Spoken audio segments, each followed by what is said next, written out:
সবার আগে বলি, আমাদের ভারতবর্ষ একটা যুক্তরাষ্ট্রীয় দেশ। ঠিক আছে, যুক্তরাষ্ট্রীয় দেশ বলতে কি বোঝায়, একদম প্রথম থেকে খুব ভালো করে বুঝে। যুক্তরাষ্ট্রীয় দেশ বলতে কি বোঝায় না, আমাদের ভারতবর্ষে দুটো সরকার, এক হচ্ছে কেন্দ্র সরকার, আর একটা হচ্ছে রাজ্য সরকার। ঠিক আছে, কেন্দ্র সরকার রাজ্য সরকার। এই কেন্দ্র সরকার রাজ্য সরকার কি, কেন্দ্র সরকার রাজ্য সরকার হচ্ছে, এখন একটা দেশ, ভারতবর্ষ দেশ হয়, ঠিক আছে, এই পুরো দেশটাকে একটা সরকার চালাচ্ছে, তাকে বলা হচ্ছে কি কেন্দ্র সরকার। ঠিক আছে, এবারে এই দেশটাকে যদি বড় দেশ হয়, যদি বড় দেশ হয় তাহলে দেশটাকে তোমার কি করা হয় না, বিভিন্ন পার্টে ভাগ করে দেওয়া হয়, এবং যে পার্টগুলোকে আমরা বলছি কি এক একটা রাজ্য। ঠিক আছে, একটা রাজ্য। এবারে এই রাজ্যগুলোকে তারা তাদের নিজেদের রাজ্যে শাসন ব্যবস্থা যখন তাদের রাজ্যের হাতে তুলে দেওয়া হয়, সংবিধান অনুসারে যে প্রত্যেক রাজ্যকে তাদের নিজস্ব কি না শাসন ব্যবস্থা তুলে দেওয়া হচ্ছে। ঠিক আছে, এবারে তুলে দেওয়া হচ্ছে মানে এই নয় যে তারা তাদের ইচ্ছা মতো সবকিছুই করবে। ঠিক আছে, কিছু ক্ষমতা তাদেরকে দিয়ে দেওয়া হয়। যেমন সাপোজ ধরো, আমি একটা যদি উদাহরণ বলি, একটা বাড়িতে, একটা ফ্যামিলিতে একজন ব্যক্তির ধরো 5 জন সন্তান আছে, পুত্র সন্তান। তাহলে এবার সেই ছেলেদের বিয়ে হয়েছে, বউ আছে, তাদের আবার ছেলে মেয়ে আছে। তো তার মানে এবারে ফ্যামিলিটা অনেক কি হলো না, বড় হলো, তাই তো। তো 5টা ছেলে যদি প্রত্যেকে 4 জন করে মেম্বার থাকে, তাদের হাজব্যান্ড ওয়াইফ এবং তাদের 2টো করে ধরো সন্তান, তাহলে এই 4টে করে যদি মেম্বার হয়, তাহলে এই 4টে করে মেম্বারের টোটাল হচ্ছে কত, 20 জন, তাই তো নাকি। এবারে তার বাবা আবার মা, হ্যাঁ কি না, তাহলে টোটাল ধরো 22 জন একটা পরিবার। এবারে এই 22 জনের পরিবার সুষ্ঠুভাবে তখনই চলবে কখন না, যখন তার বাবা বলল যে প্রত্যেক ছেলেকে যে তোমরা তোমাদের সংসারটাকে দেখো, অর্থাৎ যে যেমন ইনকাম করবে তার বাড়িতে তেমন রান্না হবে, সে খাবে। ঠিক আছে, ওকে। কিন্তু মানে পুরোপুরি সমস্ত কিছু দায়িত্ব কিন্তু হচ্ছে বাবার আছে, কিন্তু বাবা সে কি করলো, তার কাজটাকে হালকা করার জন্য, ঠিক আছে, কাজটাকে হালকা করার জন্য সে তার ছেলে মেয়েদেরকে কি করো, সব যে যার মতো করে দায়িত্ব দিয়ে দিল। ঠিক আছে, এবার ধরো বড় ছেলের ইনকাম বেশি, ঠিক আছে, তার সেরকম একটা লাইফস্টাইল হবে। ছোট ছেলের ইনকাম কম, তার লাইফস্টাইল তেমন নয়। কি বলা কথা বুঝতে পেরেছো? সেটা তাদের হাতে। এবারে যখন কেন্দ্রীয়ভাবে কোনো ডিসিশন নেওয়া হবে, সাপোজ ধরো তাদের বাড়িরই একজন ধরো বোন আছে, তার বিয়ে হবে, তো সেটা কোনো একটা ভাই ডিসিশন নিতে পারবে না, সেটা সবাই মিলে তখন ডিসিশন নেবে। তো ঠিক সেরকম আমাদের কেন্দ্র এবং রাজ্যের মধ্যে কিছু ক্ষমতা ভাগ করা আছে, কিছু ক্ষমতা পুরো কেন্দ্র সরকার ভোগ করবে, আর তারপরে এই রাজ্য সরকার মানে এক একটা তার ছেলে। কি বলা কথা বুঝতে পেরেছো? আবার কিছু ক্ষমতা আছে রাজ্য এবং কেন্দ্র দুজনে উভয়ভাবেই ক্ষমতা ভোগ করবে। ঠিক আছে, তো এই ব্যবস্থাটাকে আমরা বলছি যুক্তরাষ্ট্রীয় ব্যবস্থা। ওকে, এই রাজ্যগুলো আলাদা করে তারা শাসন করছে বলে এই নয়, তারা কিন্তু দেশ থেকে বেরিয়ে যেতে পারবে, দেশের মধ্যে ঠিক থাকবে। কি বলা কথা বুঝতে পেরেছো? দেশের মধ্যে সব থাকবে, শুধু তাদের কিছু ক্ষমতা দিয়ে তাদের শাসন ব্যবস্থাটাকে একটু আলাদা করে দেওয়া হয়েছে। ক্লিয়ার? হ্যাঁ, তো এবারে আমরা আজকে যেটা আসবো যে প্রধানমন্ত্রী আর মুখ্যমন্ত্রীর মধ্যে আমি ছোট্ট একটা পার্থক্য বললেই তাহলে বুঝতে পারবে। প্রধানমন্ত্রী হচ্ছে এই পুরো দেশটার একজন প্রকৃত শাসক। আমি আগের দিনে রাষ্ট্রপতি যখন ঠিক পড়েছিলাম, রাষ্ট্রপতি হচ্ছে নিয়মতান্ত্রিক শাসক, আর প্রধানমন্ত্রী হচ্ছে প্রকৃত শাসক। তো প্রকৃত এবং নিয়মতান্ত্রিক শাসকের মধ্যে পার্থক্য কি? প্রকৃত এবং নিয়মতান্ত্রিক শাসকের মধ্যে এটাই পার্থক্য যে প্রকৃত শাসক, ঠিক আছে, যেমন সাপোজ তোমাদের বাড়ির ফ্যামিলিতে ধরো অনেকে ঠিক ফ্যামিলিতে বাবা পুরো সংসারটাকে চালায়, তোমার বাবা ধরো পুরো সংসারটাকে ঠিক চালায়, হ্যাঁ, কোথায় কত খরচা, কত ইনকাম, কোথায় কি কাজ করতে হবে না করতে হবে, সমস্ত কিছু তিনি চালান। কিন্তু তোমাদের সবার মাথার উপরে তোমার দাদু আছে, ঠিক আছে, তো দাদু এখন তেমন কিছু আর কাজ করেন না, ঠিক আছে। তো কিন্তু তুমি বলো, বড় যখন কিছু কাজ হয় বা কি হয়, তখন আমরা কিন্তু তোমার বাবা তোমার দাদুকে জিজ্ঞাসা করে, তাই না? কিন্তু সংসারটা চালাচ্ছে কে? ঠিক সেরকম ভারতবর্ষে রাষ্ট্রপতি হচ্ছে নিয়মতান্ত্রিক শাসক, তার সামান্য কিছু ক্ষমতা আছে, ঠিক আছে, ওকে। কিন্তু দেশটাকে পুরো চালাচ্ছে প্রাইম মিনিস্টার। দেশটাকে পুরো চালাচ্ছে কে? না প্রাইম মিনিস্টার। তাই আমার বলা হচ্ছে কি না, প্রাইম মিনিস্টার প্রকৃত শাসক আর রাষ্ট্রপতি নিয়মতান্ত্রিক শাসক। ওকে, যে আইডিয়াটা নেওয়া হয়েছিল ইংল্যান্ডের থেকে, যেমন ইংল্যান্ডে রাজা রানী এখনো আছে, তারাও কিন্তু নিয়মতান্ত্রিক শাসক। ওকে, আমরা এখনো ইংল্যান্ডকে বলি রাজতান্ত্রিক। রাজতান্ত্রিক বলে এই নয়, রাজা বা রানী সেখানে নিয়মতান্ত্রিক, নিয়ম অনুসারে সবার উপরে একজনকে রাখা আছে। ঠিক সেরকম সেই আইডিয়া নিয়ে আমাদের ভারতেও করা হয়েছে কি না, রাষ্ট্রপতি শাসিত, মানে কি রাষ্ট্রপতি সবার উপরে আছেন, কিন্তু এক প্রকার চালাচ্ছে কে? Prime minister. কি বলা কথা বুঝতে পেরেছো? এমনকি কিছু কিছু ক্ষেত্রে রাষ্ট্রপতি কিছু ডিসিশন নিতে গেলে প্রধানমন্ত্রীর পরামর্শ নিয়েই তবে নেয়। যখন তোমার দাদু জরব যদি কিছু ডিসিশন নেয়, তখন কিন্তু তোমার বাবাকে আগে যে জিজ্ঞাসা করে কি করবো রে, এটা করা ঠিক হবে, কারণ পুরো সংসারটা ভাত তার হাতে আছে, সেই সব জানে দিক সেদিক। ঠিক সেরকম প্রাইম মিনিস্টারের পুরো দেশের ভার তার উপরে আছে। কি বলে বোঝা গেল? এবারে যেটা বলছিলাম প্রাইম মিনিস্টার চিফ মিনিস্টারের মধ্যে পার্থক্য কি, তাহলে প্রাইম মিনিস্টার পুরো দেশটার হচ্ছে নেতা, প্রধান, ঠিক আছে। চিফ মিনিস্টার কি, এই যে এক একটা ভাগ, ওই যে বললাম যে তার 5টা ছেলে, তাহলে 5টা ছেলের মধ্যে, হ্যাঁ, তাহলে ওই যে ছেলেগুলো তারা হচ্ছে কি তাদের ফ্যামিলির চিফ মিনিস্টার। সে পুরো ফ্যামিলির চিফ মিনিস্টার নয়, বড় ছেলে, তার স্বামী, তার স্ত্রী, তার 2 ছেলে, তাদের চিফ মিনিস্টার, তাদের সংসার চালাচ্ছে। ঠিক সেরকম প্রত্যেকটা রাজ্যে একজন প্রতিনিধি নিয়োগ হয় এবং সে সেই রাজ্যটুকুই পর্যন্ত চালায়। এই যে বর্ডারটা, এই বর্ডারের বাইরে সে কিছু করতে পারবে না, তার রাজ্যের হেসেলটা সে চালাবে, ঠিক আছে। কি বলা কথা বুঝতে পেরেছো? সে হচ্ছে চিফ মিনিস্টার, বোঝা গেল? তো আমাদের ভারতবর্ষে এরকম 28টা অঙ্গরাজ্য আছে, যে 28টা অঙ্গরাজ্যের প্রত্যেকটা অঙ্গরাজ্যে একজন করে চিফ মিনিস্টার আছে। এই 28টা অঙ্গরাজ্য ছাড়াও, 28টা অঙ্গরাজ্য ছাড়াও আরো 8টা কি ইউটি আছে। ইউটি মানে ইউনিয়ন টেরিটরি, মানে যেগুলো কেন্দ্র সরকারের হাতে আছে। কি বললাম?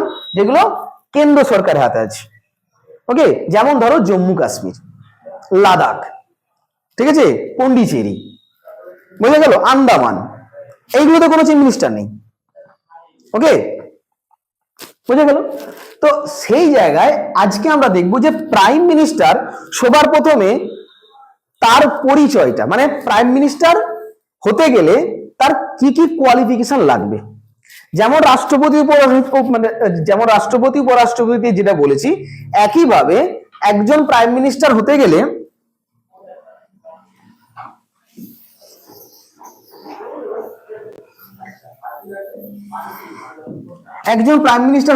সবার প্রথমে তাকে ভারতের নাগরিক হতে হবে।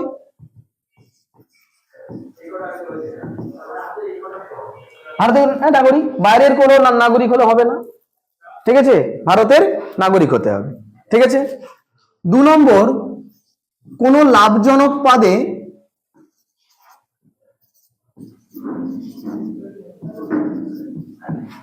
যুক্ত থাকা যাবে না।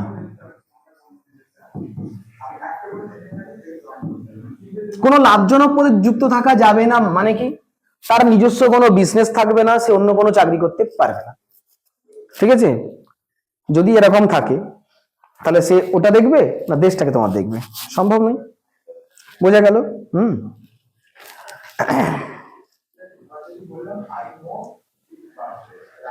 আচ্ছা শোনো, 3 নম্বর হচ্ছে ন্যূনতম বয়স 30 হতে হবে। কত?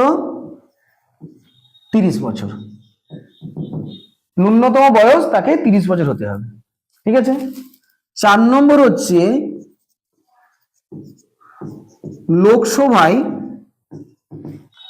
লোকসভার সদস্য হওয়ার ক্ষমতা থাকতে হবে।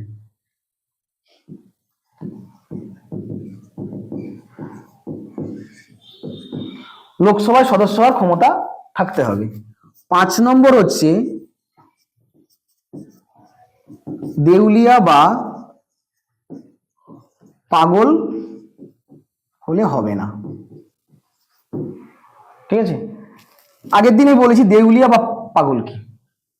দেউলিয়া মানে তোমার আয়ের থেকে ব্যয় বেশি, তার মানে তোমার হচ্ছে কিছু নেই।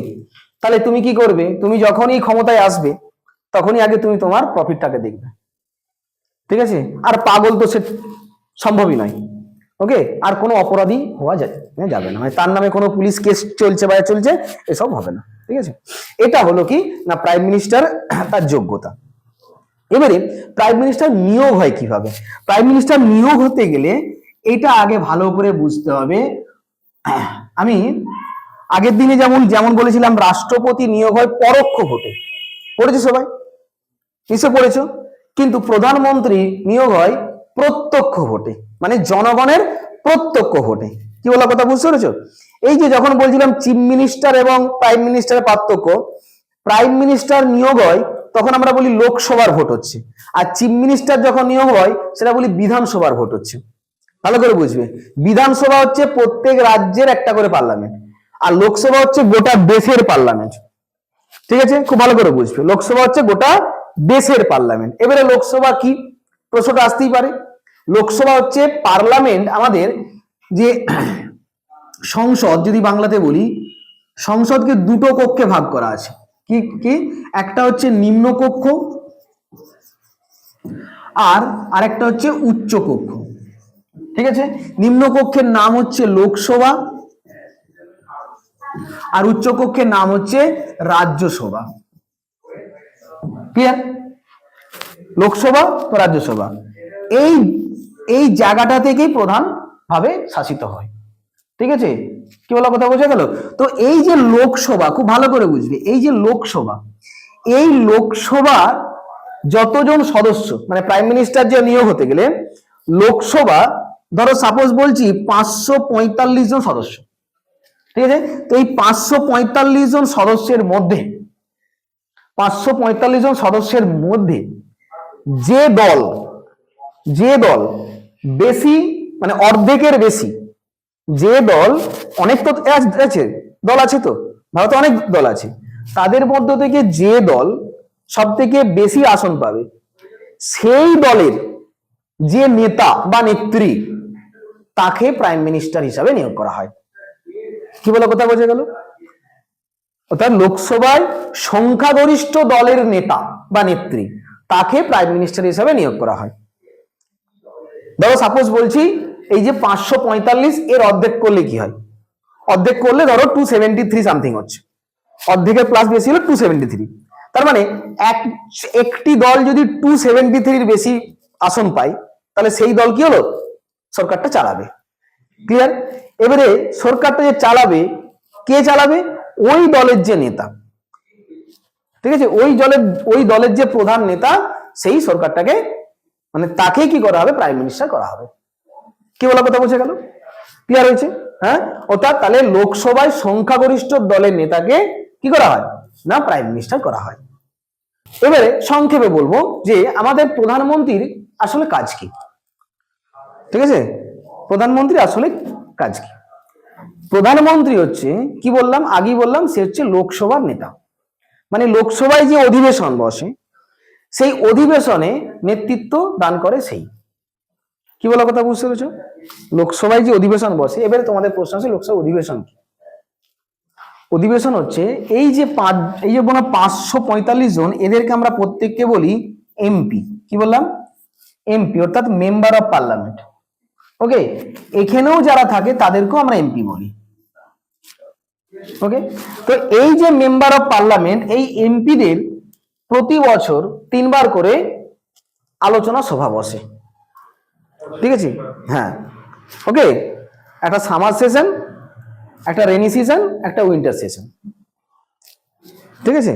বছরে 3বার ওকে অধিবেশন বসে। অধিবেশন মানে কি? মিটিং হয়, ঠিক আছে? এবারে ওই মিটিং এ যে নতুন কি আইন প্রণয়ন হচ্ছে, ঠিক আছে, এবং সেটা কজন সাপোর্ট করছে, কজন সাপোর্ট করছে না, এসব সমস্ত কিছু নিয়ে আলোচনা, দেশের কোনটা হলে ভালো হবে, কোনটাটি খারাপ হবে, এই সমস্ত কিছু নিয়ে আলোচনা হয় লোকসভাতে, ঠিক আছে? এবারে ওই লোকসভায় সভাপতিত্ব করেন কে? স্পিকার, ঠিক আছে? সেই স্পিকারের সভাপতিত্বে, মানে যখন লোকসভায় আলোচনা হয়, প্রাইম মিনিস্টার দেশ চালাচ্ছে ঠিকই, কিন্তু প্রাইম মিনিস্টার তখন ওখানে একজন এমপি, একজন এমপি তো, এর এমপিদের মধ্য থেকে যে নেতা তাকে প্রাইম মিনিস্টার করা হয়, ঠিক আছে। যেমন চিফ মিনিস্টার একজন এমএলএ, ঠিক আছে। তো সেই এমএলএ দের মধ্য থেকে যে বেশি ভোট পেয়েছে, যে বেশি সংখ্যক আসন পেয়েছে, তাদের যে নেতা বা নেত্রী তাকে আমরা চিফ মিনিস্টার করি। ক্লিয়ার, বুঝে গেল? আচ্ছা, এবারে এখন করে যে প্রাইম মিনিস্টারের সবার প্রথম যেটা কাজ সেটা হচ্ছে মন্ত্রিসভা গঠন। কি বললাম? প্রাইম মিনিস্টার যে প্রথম যেটা কাজ সেটা হচ্ছে মন্ত্রিসভা গঠন। ভালো করে বুঝবে এখানটা।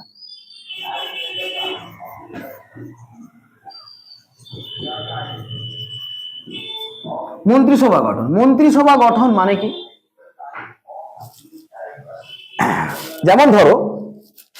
যেমন ধরো একটা স্কুল, ঠিক আছে। তো স্কুলে সবার আগে কে যায়? প্রিন্সিপাল, তাই তো? প্রিন্সিপাল। এবার আগে প্রিন্সিপাল নিয়োগ হওয়ার পর তারপর কি হয় না, এই প্রিন্সিপালের আন্ডারে প্রিন্সিপাল তখন এবার ঠিক করে কে বেঙ্গলি পড়াবে, কে হিস্ট্রি পড়াবে, কে ম্যাথ পড়াবে, আলাদা আলাদা টিচার নিয়োগ করে, তাই তো নাকি? তাহলে যে যেই ক্ষেত্রে পারদর্শী তাকে আমরা সেটা করি। বুঝা গেল? হ্যাঁ, তাহলে ঠিক সেরকমই এই যে প্রধানমন্ত্রী তাকে নিয়োগ করা হলো, ঠিক আছে। সে এবারে কি করবে, ওই যে তার দলের যারা এমপি, ঠিক আছে, ধরো তার দলে 250 জন এমপি আছে, ঠিক আছে, বা 300 জন এমপি আছে। ক্লিয়ার?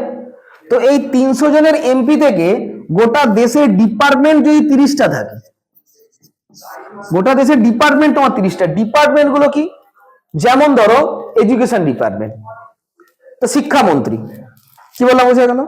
তো এদের এই 300 জন এমপি থেকে সে দুজনকে নেবে শিক্ষামন্ত্রীর জন্য। খুব ভালো করে বুঝো, শিক্ষা ক্ষেত্রে পরিচালনা করার জন্য প্রাইম মিনিস্টার এই 300 জনের থেকে দুজনকে নিল, সে কি করলো না, শিক্ষামন্ত্রী হলো। এবারে তখন তোমরা বলবে যে দুজনকে কেন তোমার নেওয়া হলো না, একজন হচ্ছে প্রধান, আরেকজন হচ্ছে ডেপুটি, যাকে বলা হয় অপ্রধান। অর্থাৎ যখন যে প্রধান তার অনুপস্থিতিতে তখন সে চালাবে। কি বলে বোঝা গেল? সেই জন্য প্রত্যেকটা ক্ষেত্রে দুজন করে মন্ত্রী নিয়োগ করে। কে করেন? সেটা কিন্তু প্রাইম মিনিস্টার করে। এই যে 300 জন এমপি ওরা ভোটে জিতে তবে তো এখানে কি করেছে না, গেছে ওর দলে। তো ওর দল থেকে তখন কি করবে, কয়েকজন বিশিষ্ট ব্যক্তিকে যাকে ওর পছন্দ, সেটা সম্পূর্ণ থাকে প্রাইম মিনিস্টারের হাতে। কি বলার কথা বোঝা গেল? যে প্রত্যেক রাজ্য থেকে তার দল থেকে জিতে এসছে, তাদের থেকে যারা যেই সেক্টরে দক্ষ, ঠিক আছে, সেখান থেকে নিয়ে কি করা হয়, মন্ত্রী করা হয়। তাহলে এই মন্ত্রিসভা গঠনের দায়িত্ব কার? প্রাইম মিনিস্টারের, রাষ্ট্রপতির নয়, প্রাইম মিনিস্টারের, ঠিক আছে।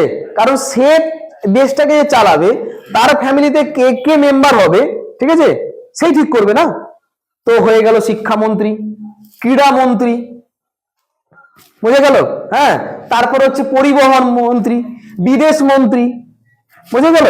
বিভিন্ন রকম এই যে মন্ত্রিসভা সে গঠন করবে। ওকে, তার মানে আগে প্রাইম মিনিস্টার সে অ্যাপয়েন্টমেন্ট লেটার পাবে, সে আগে শপথ বাক্য পাঠ করবে, সে প্রাইম মিনিস্টারের দায়িত্ব নেওয়ার পর তারপর সে লিস্টিং করবে যে কে কে আমার মন্ত্রিসভায় মন্ত্রিত্ব পাবে, সেটা সম্পূর্ণ তার হাতে। এবারে যাদেরকে লিস্টিং করলো তারা তারপরে কি মন্ত্রিত্বের দায়িত্ব গ্রহণ করলো। কি বল বোঝা গেল? এবারে প্রধানমন্ত্রী সহ তার সমস্ত মন্ত্রিসভা সমস্ত আলোচনার মাধ্যমে দেশটাকে চালাবে। ক্লিয়ার? বোঝা গেছে? এটা হচ্ছে মন্ত্রিসভা গঠন, তার প্রথম কাজ। 2 নম্বর কাজে কি না, রাষ্ট্রপতির প্রধান পরামর্শদাতা। আমি আগেই বলেছি যে রাষ্ট্রপতি কোনো কাজ করতে গেলেও প্রধানমন্ত্রীর পরামর্শ নেয়। আমি যেমন বললাম, তোমার দাদু যদি কোনো কিছু কাজ করতে যায়, সে কিন্তু তোমার বাবার পরামর্শ নিয়েই করে, যে কি করবো রে, এটা কি করা যাবে, আমি একটা সিদ্ধান্ত নিচ্ছি, ঠিক আছে। তো সেই জন্যই, কারণ পুরো ফ্যামিলিটা কে চালাচ্ছে? প্রাইম মিনিস্টার না। পুরো দেশের হেসেলটা কে চালাচ্ছে? Prime minister. তাহলে সেই সবটা জানে খুব ভালো করে। সেই জন্যই কি করাচ্ছে না, রাষ্ট্রপতি যাই কিছু সিদ্ধান্ত নিক প্রাইম মিনিস্টারের পরামর্শ নিয়েই করে। রাষ্ট্রপতির হাতে যে ক্ষমতাগুলো থাকে, যেমন ধরো তোমার দাদুর হাতে ক্ষমতা আছে কি, সে তার একটা মেয়ে আছে, বিয়ে দেবে, ঠিক আছে, এখন তার রোজগারি ছেলে একটি আছে, সে তার মেয়েকে বিয়ে দিবে, তার সিদ্ধান্ত অবশ্যই সে হ্যাঁ কি না বলবে, কিন্তু তবুও তোমার বাবাকে জিজ্ঞাসা করেই তবে সিদ্ধান্ত নেবে। কি বলা বোঝা গেল? হ্যাঁ, তা ঠিক সেরকম রাষ্ট্রপতি সবার উপরে থাকলেও সে যখন কোনো সিদ্ধান্ত নেবে তখন কিন্তু প্রধানমন্ত্রীর পরামর্শ নিয়েই করবে, ঠিক আছে। তার মানে প্রধানমন্ত্রীর হাতেই সব, তাহলে প্রধানমন্ত্রী রাষ্ট্রপতির প্রধান হচ্ছে পরামর্শদাতা, বোঝা গেল? ওকে, এবারে পররাষ্ট্র নীতি গ্রহণ করা, সেটাও প্রাইম মিনিস্টারের হাতে আছে। পররাষ্ট্র নীতি কি, কোন দেশের সঙ্গে কিরকম সম্পর্ক রাখবে, ভালো করে বুঝবে। কোন দেশের মানে বিদেশ মন্ত্রী আছে ঠিকই, বিদেশ মন্ত্রীর কাজ হচ্ছে প্রধানমন্ত্রী যেটা বলবে সেটাই করা, ঠিক আছে, তার উপর সমস্ত সিদ্ধান্ত থাকে না, থাকে কার হাতে? প্রধানমন্ত্রীর হাতে। ওকে, কি না পররাষ্ট্র নীতি কে দেখা মানে কোন দেশের সাথে কি সম্পর্ক রাখবে, কোন দেশের থেকে কি কিনবে, কোন দেশকে কি বিক্রি করবে, ঠিক আছে, সেটা সিদ্ধান্ত নেয় কে? Prime minister. যেমন ধরো বর্তমানে আজকে আমেরিকার সঙ্গে ঝামেলা হয়েছে, তো আমেরিকার সঙ্গে আমাদের দেশের ঝামেলা হয়েছে, সেটা কে সামালছে? বিদেশমন্ত্রী না, এক প্রকার প্রধানমন্ত্রী। যদি অন্য কোনো দেশে যেতে হয়, অন্য কোনো দেশে কোনো চুক্তি করতে গেল, কোনো ব্যবসায়িক কিছু মিটমাট হচ্ছে করতে গেল, সেটা কে যাবে? প্রাইম মিনিস্টার যাবে, রাষ্ট্রপতি যায় না। এবার তার সঙ্গে বিদেশ মন্ত্রী সঙ্গে থাকে, বুঝা গেল? তার সঙ্গে বিদেশ মন্ত্রী সঙ্গে থাকে, কিন্তু এক প্রকার যা সিদ্ধান্ত নেওয়ার প্রাইম মিনিস্টারই নেই, ঠিক আছে। এবার তোমাদের মধ্যে অনেক একটা প্রশ্ন আসতে পারে যে তাহলে স্যার আমেরিকার রাষ্ট্রপতি যায় ডোনাল্ড ট্রাম্প, আর আমাদের প্রধানমন্ত্রী কেন? তাহলে আমাদের তো রাষ্ট্রপতি আছে। আমেরিকার রাষ্ট্রপতি সেই হচ্ছে প্রকৃত শাসক, তাদের রাষ্ট্রপতি কি আমাদের প্রধানমন্ত্রীর সমান, তাদের আলাদা করে কোনো রাষ্ট্রপতি নেই। আর আমাদের প্রধানমন্ত্রী কি প্রকৃত তোমার শাসক, বুঝে গেল? যেমন রাশিয়ার প্রেসিডেন্ট পুতিন, সে হচ্ছে মানে ওদের রাষ্ট্রপতি হচ্ছে কি মেন শাসক, আর আমাদের ভারতে প্রধানমন্ত্রী প্রধান তোমার শাসক, রাষ্ট্রপতি নিয়মতান্ত্রিক শাসক। কি বলো কথা বুঝতে পেরেছো? ইংল্যান্ডের যদি কোথাও মিটিং থাকে, সেটা ইংল্যান্ডের প্রধানমন্ত্রী যায়, রাজা যায় না বা রানী যায় না, ঠিক আছে। হ্যাঁ, কোনো কোনো ক্ষেত্রে অবশ্যই ঠিক যায়, যখন মানে রাজা বা রানীর হাতেই প্রকৃত ক্ষমতা ঠিক ছিল, তখন তারা যা সিদ্ধান্ত নিয়েছে, কিন্তু এখন বর্তমানে রাজা বা রানীর শাসনটা হয়ে গেছে কি নিয়মতান্ত্রিক। ক্লিয়ার? বুঝে গেল? হ্যাঁ, তাহলে বিদেশ মন্ত্রণালয়টাও মানে কি হবে না হবে সেটা কিন্তু প্রধানমন্ত্রী সিদ্ধান্ত নেয়, ঠিক আছে। তোমার জাতি হিন্দুও নয়, মুসলমানও নয়, খ্রিস্টানও নয়, বৌদ্ধ নয়, জৈনও নয়, ওটা তোমার ধর্ম, ওটা তোমার জাতি নয়। জাতি হচ্ছে একটা নির্দিষ্ট ভূখণ্ডের মধ্যে, একটা নির্দিষ্ট ভূখণ্ডের মধ্যে যে সমস্ত মানুষ দীর্ঘদিন ধরে বসবাস করছে এবং বসবাস করাকালীন তাদের ভাষা, তাদের সংস্কৃতি, তাদের আচার আচরণ সমান এবং একই নীতির আওতায় আছে, একই শাসনের আওতায় আছে, একই সংবিধানের আওতায় আছে। তোমার জন্য আলাদা কোনো সংবিধান আছে না, নাকি তোমার জন্য আলাদা কোনো সংবিধান আছে? সে আমরা ভারতের শাসন, ভারতের আইন মেনে আমরা সবাই ঠিক চলি। হ্যাঁ, তার মানে আমরা প্রত্যেকেই ভারতীয়, এটা হচ্ছে আমার জাতি, ঠিক আছে। কি বলা কথা বলছে গেল? হিন্দু, মুসলিম, খ্রিস্টান, শিখ, বৌদ্ধ এটা হচ্ছে তোমার ধর্ম, তোমার জাতি নয়। কি বলা বোঝা গেল? তোমরা যখন দেখবে কোনো কিছু ফর্ম ফিল আপ করো, ইংলিশ ভার্সন যদি থাকে, লেখা থাকে দেখবে ইউর ন্যাশনালিটি, তখন তুমি কি লেখো? ইউর ইন্ডিয়ান, তাই না? তার মানে কি ওটা বাংলায় বললে হয় জাতি। আরেকটা লেখা থাকে রিলিজিয়ান, তোমার তোমার রিলিজিয়ান কি, তখন তুমি লেখো হিন্দু, মুসলমান, শিখ, খ্রিস্টান, বৌদ্ধ। ক্লিয়ার? হ্যাঁ, তার মানে তোমার জাতি হচ্ছে তুমি একজন ভারতীয়, you are an Indian, not Hindu, Muslim, Christian, বৌদ্ধ। ক্লিয়ার? তো এই যে আমরা প্রত্যেকেই কি আমরা ভারতীয়, এই ভারতীয় প্রত্যেকটা সদস্যের দেখভাল করা, ভালো চিন্তা ভাবনা করা, কল্যাণ সাধন করা সমস্ত দায়িত্ব ভার থাকে কার? প্রাইম মিনিস্টারের, ঠিক আছে। তোমার ভালো কল্যাণের উদ্দেশ্যেই তার সমস্ত আইন প্রণয়ন, কাজ করা, সমস্ত কিছুই দায়িত্ব থাকে তার উপরে। পুরো দেশের জাতির নেতা, জাতির কল্যাণের জন্য তিনি থাকেন। ওকে, অতএব প্রাইম মিনিস্টারই হচ্ছে আমাদের দেশের প্রধান শাসক। বোঝা গেল? তাহলে প্রাইম মিনিস্টারের নিয়োগ, তার কোয়ালিফিকেশন, তার কার্যকারিতাটা মোটামুটি সংক্ষেপে প্রত্যেকে বুঝতে পেরেছে। ক্লিয়ার হয়েছে? বোঝা গেল? এখন বর্তমানে প্রধানমন্ত্রীর বেতন হচ্ছে 2,80,000 টাকা।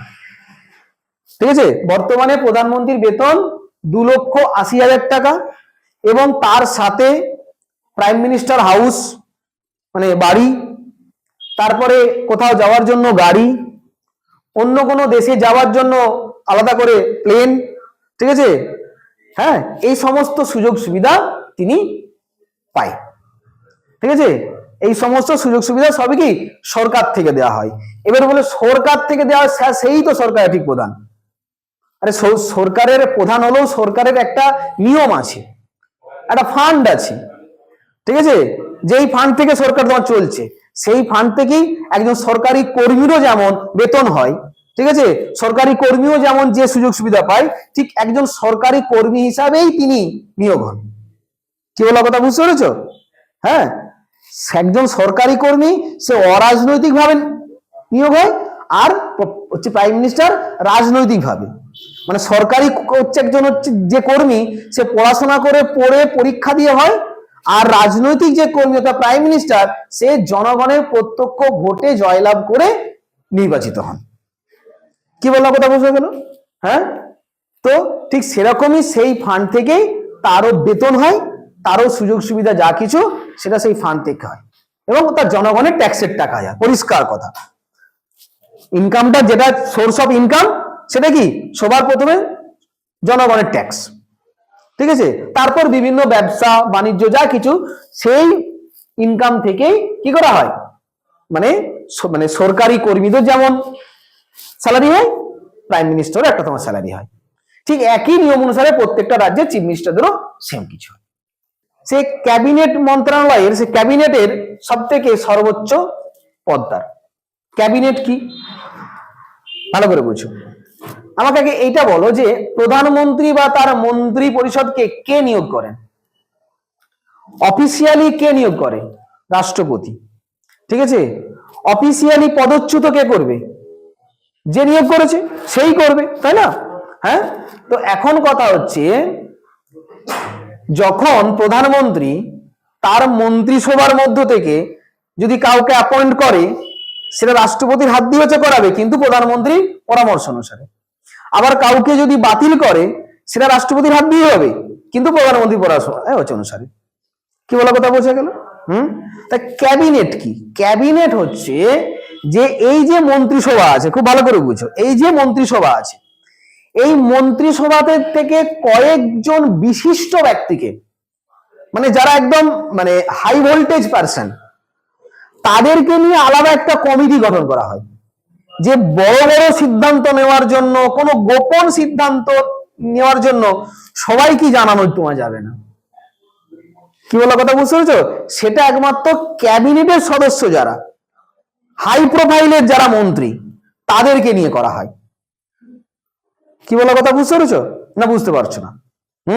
ধরো এই যে বললাম টোটাল 30 জন মন্ত্রী আছে, ঠিক আছে, তো এই 30 জন মন্ত্রীদের থেকে প্রধানমন্ত্রী কি করলো, 5-6 জনকে হাই ভোল্টেজ এবং যারা হাই প্রোফাইলের তাদেরকে তিনি নিয়োগ করলো। তাহলে 5 জন মন্ত্রীকে করলো, আর সেখানে আমাদের প্রাইম মিনিস্টার। তো এই 6 জন হলো ক্যাবিনেটের তোমার সদস্য। 6 জনের মধ্যে থেকে প্রাইম মিনিস্টার হচ্ছে প্রধান এবং সভাপতি, ক্লিয়ার? আর 5 জন তার যুক্তিদাতা, আলোচনা, সমস্ত পরামর্শদাতা, সেটা হচ্ছে ক্যাবিনেট। এবার এই ক্যাবিনেট মন্ত্রীদেরকেও নিয়োগ করা হচ্ছে রাষ্ট্রপতিই করেন, কিন্তু সেটাও প্রধানমন্ত্রীর পরামর্শ অনুসারে। বোঝা গেল? যে প্রাইম মিনিস্টার, সে দেশের প্রকৃত প্রধান হলেও কিন্তু সর্বাধিনায়ক নয়। কি? সর্বাধিনায়ক নন। কেন নন? সর্বাধিনায়ক বলতে তিনি তার ইচ্ছা মতো সবকিছু কাজ করতে পারেন না। কেন পারেন না? তাকে নিয়োগ করেছে কে? আমরা। জনগণ, তাই তো? তাহলে সবার উপরে সর্বাধিনায়ক কে? আমরা। ওকে, আমাদের পরামর্শ অনুসারেই তাকে কাজ করতে হবে। যদি এখন তার সিদ্ধান্ত মতো কিছু সিদ্ধান্ত নেয়, মানে কাজ করে, যদি জনগণ সেটা খুশি না হয়, ঠিক আছে, তাহলে কিন্তু তাকে সেই কাজটা বাতিল করতে হতেও পারে। যেমন ধরো 2 বছর আগে যে তিনি কৃষি আইন করেছিলেন, কৃষি বিল এনেছিলেন, পাশও হয়ে গেল, কিন্তু পাঞ্জাব হরিয়ানা এ সমস্ত রাজ্যের মানুষ এত আন্দোলন করেছে, শেষ পর্যন্ত তাকে কি করতে হয়েছে না, কৃষি বিলটাকে তুলে নিতে হয়েছে। তার মানে সে ইচ্ছা মতো কিছু করতে পারবে না, কারণ সে একজন জনগণের প্রতিনিধি। খুব ভালো করে বোঝো, প্রধানমন্ত্রী বলো আর চিফ মিনিস্টার বলো, এরা কেউই সর্বাধিনায়ক নয়। আমরা যতই তাদেরকে মাথায় তুলে রাখি, এরা হচ্ছে জনগণের প্রতিনিধি। সর্বাধিনায়ক আমরা, সেটা আমরা ভুলে গেছি, সেটা আমরা ভুলে গেছি।